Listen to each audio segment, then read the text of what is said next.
Hola amigos, ¿cómo están? Espero se encuentren muy bien. Les doy la bienvenida a todas esas personitas que se han suscrito últimamente. Yo soy Daniela Montañez y les doy la bienvenida a mi canal y a un nuevo episodio de Historias que valen la pena contar, donde damos voz a historias que merecen ser escuchadas. Antes de comenzar, te invito a suscribirte y activar la campanita de notificaciones para que no se pierdan ningún video. Hoy les traigo una historia que ocurrió en Perú. Y recuerden que cada historia tiene su propio valor y su propia lección. Los invito a que se unan a mí para iniciar con esta historia. En el año 2012, en Perú, el feminicidio ya estaba tipificado como tal desde el 2011, pero la aplicación de la ley era limitada debido a la falta de capacitación de las autoridades, prejuicios y debilidades en el sistema judicial. Y es por eso que hoy hablaremos de la historia de Ruth Sayas, una joven que desapareció el 11 de septiembre del 2012 en Jicamarca, Perú, y posteriormente encontrada 11 días después, el 22 de septiembre, en un hoyo de 6 metros de profundidad en una casa ubicada en la comunidad campesina Viña de Media Luna en Jicamarca.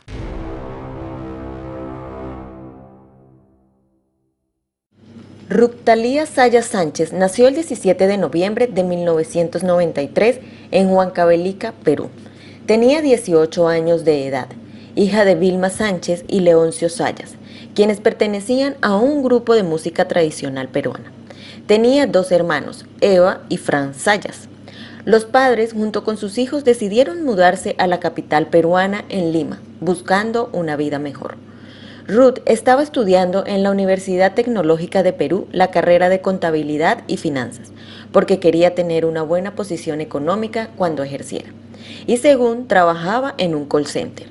Ruth tenía una relación sentimental con Brian Barón Romero Leiva, un mototaxista de 20 años, pero esa relación había terminado hacía un año atrás.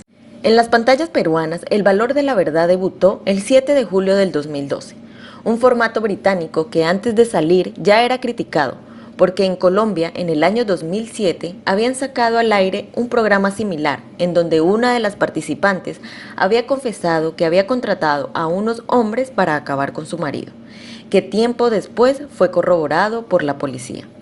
Sin embargo, el programa se llevó a cabo y Ruth Sayas fue la primera participante.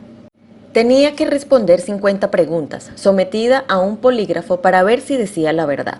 El premio eran 50.000 soles, alrededor de 15.000 dólares.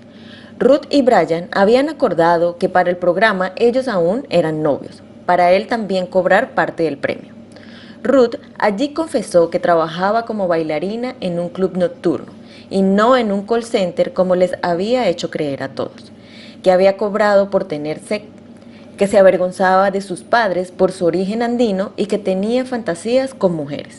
Sus padres y Brian escuchaban las revelaciones desde la tribuna, en donde en algún punto Ruth decidió no responder más preguntas y se llevó 15.000 soles por su participación, unos 4.000 dólares.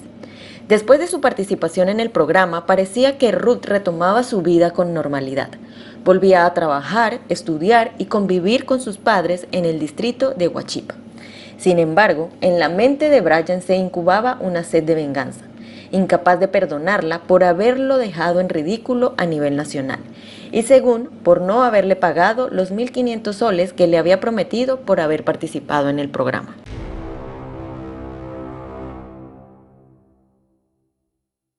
Según las investigaciones, el 11 de septiembre, Ruth salió esa noche de sus clases en la universidad y al llegar a la parada del colectivo que la llevaría a su casa, recibió una llamada de Brian, invitándola para que fuera a una supuesta fiesta en su casa para celebrar el cumpleaños de su madre.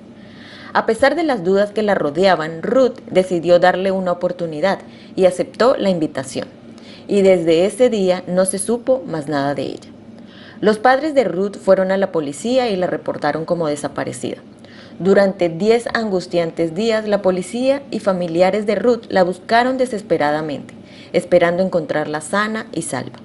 Su madre, Vilma, agotada y llena de dolor, acudió a la casa de Brian con la esperanza de obtener respuestas.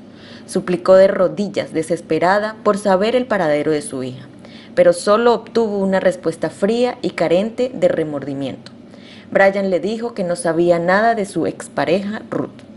Pero el 22 de septiembre, una llamada repentina llenó de terror y desesperación al padre y a la hermana de Ruth, en donde la policía les dijo que habían encontrado el cuerpo de su hija y hermana.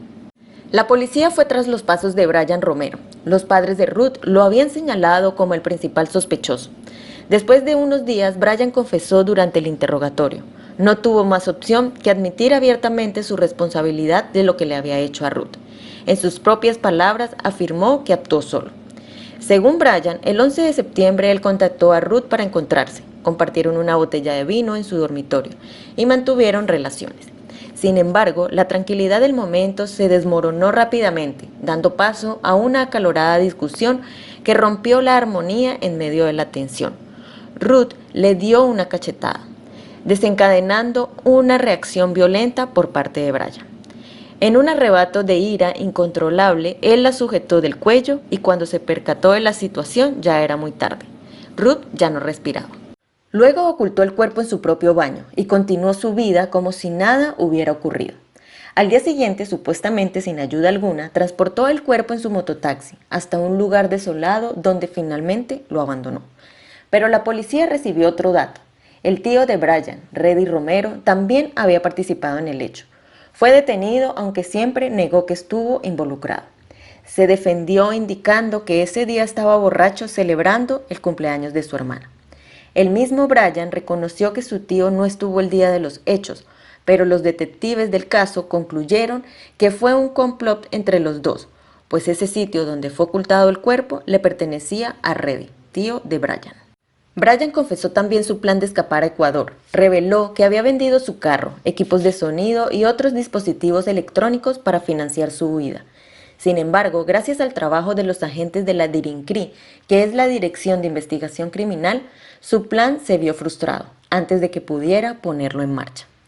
En su testimonio frente a los agentes de la División de Investigación de Personas Desaparecidas, Brian admitió haber sofocado y dado golpes fuertes a Ruth, como consecuencia de su negativa a entregarle los 1.500 soles que previamente le había prometido por acompañarlo al programa de televisión.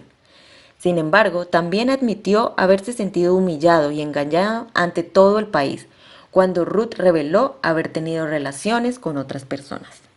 Brian Romero y su tío Reddy Romero fueron sentenciados a cadena perpetua y deben pagar 700.000 soles, alrededor de $192. Pero en el 2021 se cambió la condena a 33 y 30 años de prisión respectivamente. La noticia fue un torbellino para los padres de Ruth, donde han hecho marchas y pidiendo que las leyes cambien para que se haga justicia. Durante los últimos años, Brian y Reddy han presentado múltiples apelaciones en un intento por evadir la responsabilidad de sus actos. Sin embargo, todas sus solicitudes han sido rechazadas y la sentencia dictada por la Corte Superior de Justicia fue ratificada. Pero sí se aceptó la reducción de sus condenas. Los padres de Ruth siguen buscando justicia para que Brian y Reddy reciban la cadena perpetua. Ninguno de los dos ha pagado los 700.000 soles de reparación civil que le impuso la justicia peruana. Y bueno amigos, así llegamos al final de la historia de hoy. Un hecho muy lamentable, al igual que muchos otros que hemos compartido. Lo que le sucedió a Ruth es muy triste porque por haber participado en un programa de televisión y haber revelado cosas íntimas, le terminó cobrando su vida. Nos vemos en un próximo videito amigos. Les agradezco mucho por acompañarnos en esta entrega. Si disfrutaron del contenido y les pareció interesante e informativo, no olviden darle un me gusta. También me encantaría conocer sus opiniones sobre este caso. No duden en dejar sus comentarios siempre con respeto hacia las víctimas y sus familias. Su apoyo nos ayuda a seguir creando contenido que promueve a la reflexión y sobre todo conciencia. Que Dios los bendiga a todos y hasta la próxima. Adiós.